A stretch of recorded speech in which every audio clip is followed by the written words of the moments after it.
Well, I want to begin, of course, by recognizing the Epstein survivors who are here today. Virginia Giuffre's family, who traveled here because they believe, as I do, that what happened to Virginia and to all the victims here today and throughout the world must finally lead to change. And all you have to do is look at the faces of these beautiful women and just have total empathy for what they've gone through, admiration for their courage, and anger about what happened to them. So, thank you. Today, we're here to do something simple and long overdue. Today, I'm introducing Virginia's law, legislation to end statute of limitation barriers that have kept survivors of sexual violence from justice far too long, and to create new legal avenues to pursue justice. Because justice should not expire. Justice should not expire. And because for survivors, healing does not run on a government clock. I'm also so proud to be joined by Congresswoman Teresa Leger Fernandez, not just chairwoman of the Democratic Women's Caucus, but she's always been a fierce advocate for survivors and a partner in this fight.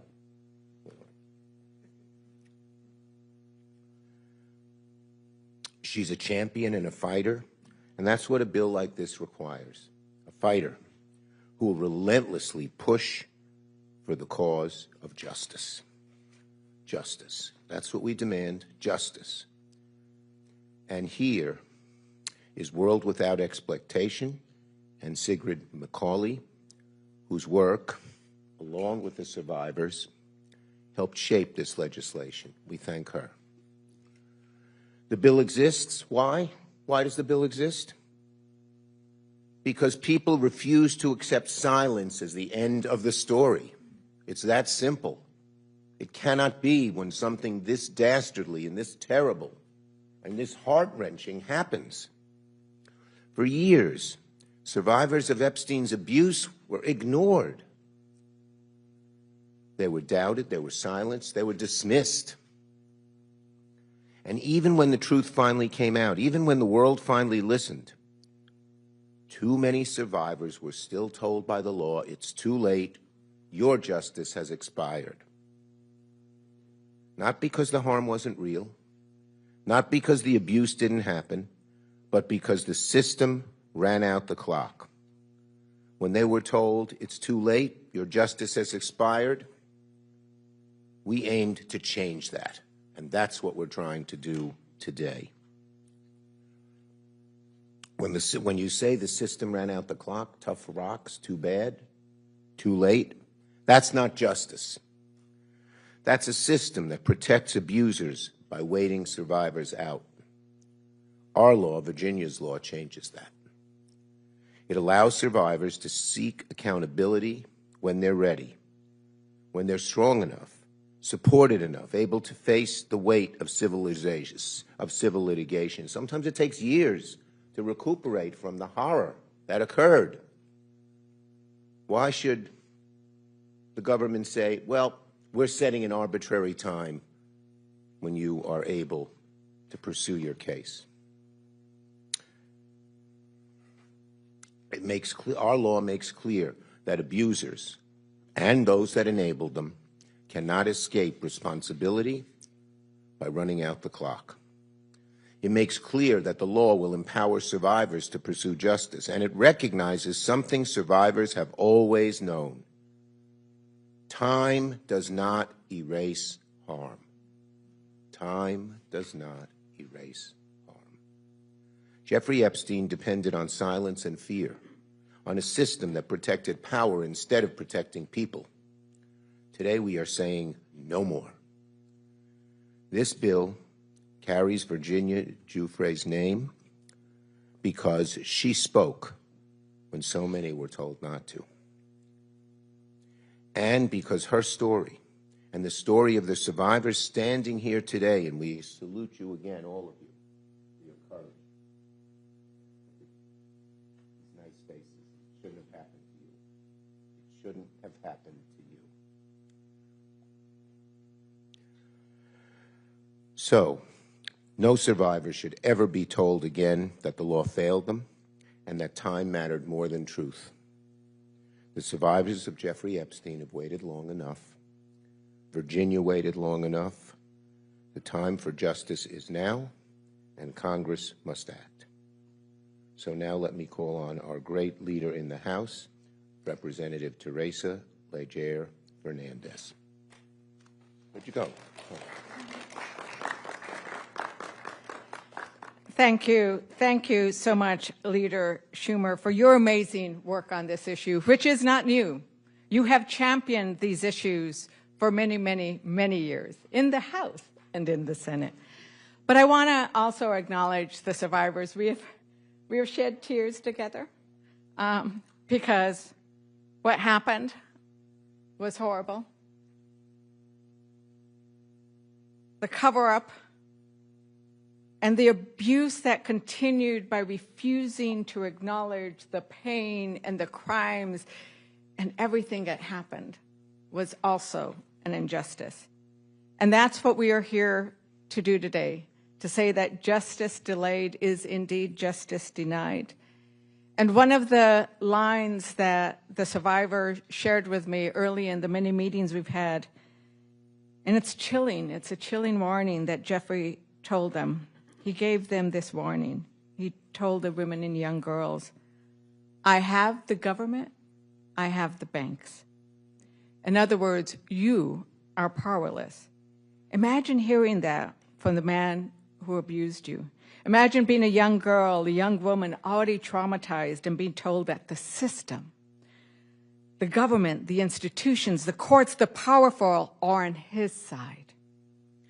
That he and those to whom you were trafficked are untouchable. That the world is made up of the powerful who are above the law, above reproach, and you are disposable as a mere object of sexual use and abuse. And for too long, those sexual predators have been protected by their wealth and power. And now, with the help of Donald Trump and Pam Bondi, the pedophiles and sexual predators are being protected by our government. But today we're one step closer to proving Epstein wrong. But this bill is bigger than Epstein. It's bigger than the abuse that the victims endured.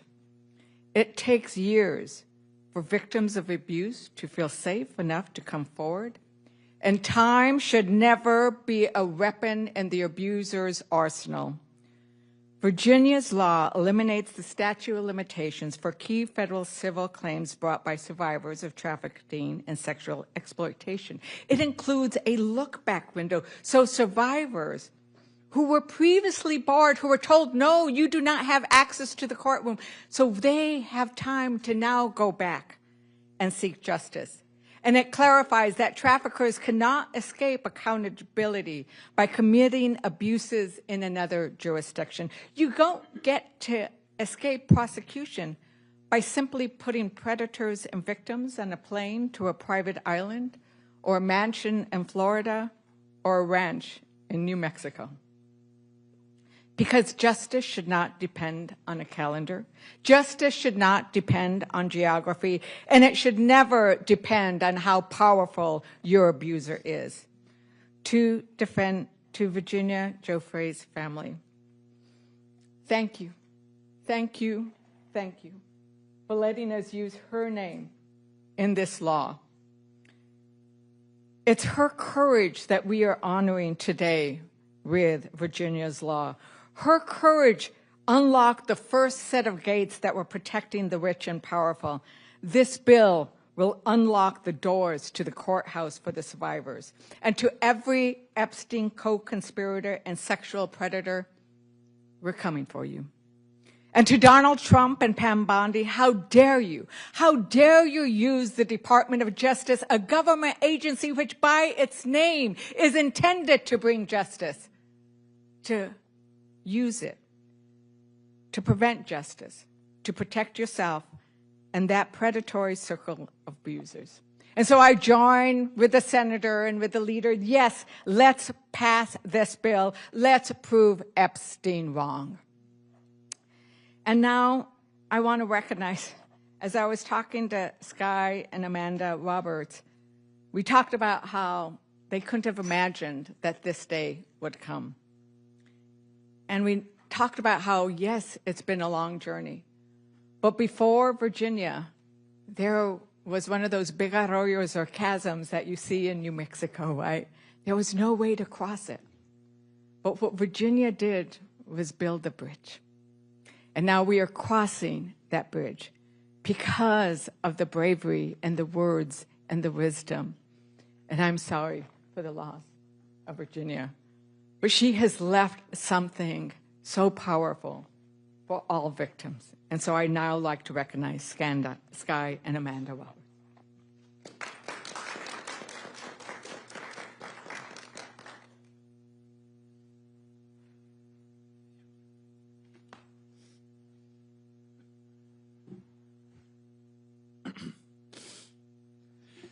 That was a tearjerker. I am the crier in my family. I'm just going to throw that out there. So, all right. Hello, everyone. My name is Sky Roberts, and I am the brother of Virginia Roberts Giuffre. I am deeply honored to stand here today alongside some of the most extraordinary people you will ever meet, including World Without Exploitation, Congressman Chuck Schumer, Congresswoman Teresa Ledger Fernandez, survivors of Jeffrey Epstein, and the legendary Sigrid McCauley, known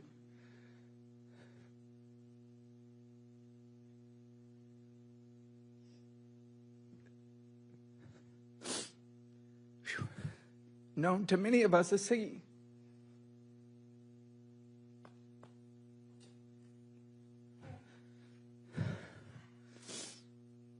I want to begin with a single word, a word that meant everything to my sister, a word we will not stop fighting for until real justice is served. And that word is change. Virginia's dream was to inspire and empower survivors to come forward. In a world that too often turns away from abuse and pushes it into the shadows, she wanted to bring light. That light is change. Virginia's dream was to inspire and empower survivors to come forward. One of the main missions of her nonprofit SOAR was to eliminate the statute of limitations on adult sex trafficking. She talked about it all the time while elevating the voices of survivors, alongside her publicist and dear friend, Deanie Von Muffling.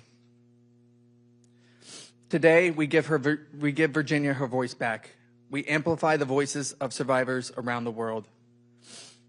Today, we send a clear message to perpetrators everywhere by introducing Virginia's Law. We are introducing Virginia's Law because survivors deserve justice, not expiration dates.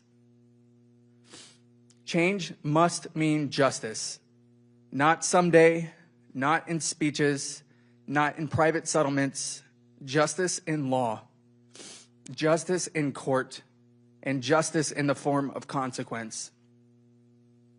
Virginia's Law is more than legislation. It is a change in the truest form. It challenges how we see, how we confront, and how we respond to sexual abuse and sex trafficking, not just in theory, but in reality. We do not take this moment lightly. We are holding an overwhelming mix of grief, loss, and pride. And if our voices shake and our tears fall, it is only because of the depth of our love for our sister. Grief without action is another kind of silence, and Virginia did not survive what she survived just to be silenced again. And with that, I'd like to turn that over to my wife, Amanda.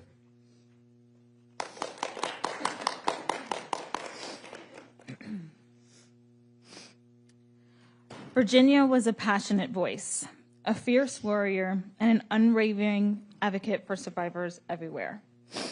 She named what others were afraid to name. She stood up to wealth, status, and power, and she proved that having money does not guarantee exoneration in the eyes of the court.